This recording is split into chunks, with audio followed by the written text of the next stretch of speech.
যদি আপনাকে বলি এই ছেলেটা প্রতি মাসে 30 থেকে 45,000 টাকা ইনকাম করছে, আপনি কি বিশ্বাস করবেন?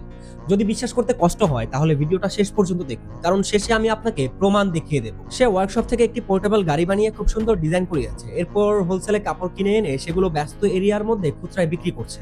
না কোনো দোকান ভাড়া, না কোনো স্টাফ খরচ, তার ইনিশিয়াল ইনভেস্টমেন্ট 1 লাখ টাকারও কম, এবং প্রতিদিন বিকালের পর থেকে মাত্র 5 থেকে 6 ঘন্টা কাপড় বিক্রি করে প্রতিদিন আয় করছে 1000 থেকে 1500 টাকা।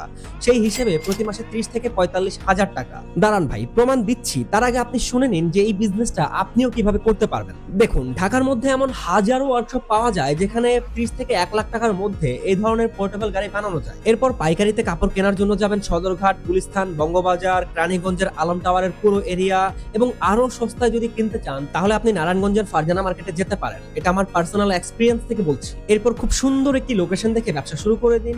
আর ওই যে ছেলেটি যে প্রতিদিন 1000-1500 টাকা ইনকাম করছে, সেটা ভাই আমার কথা না, সেটা তার নিজের মুখের কথা, শুনে নিন।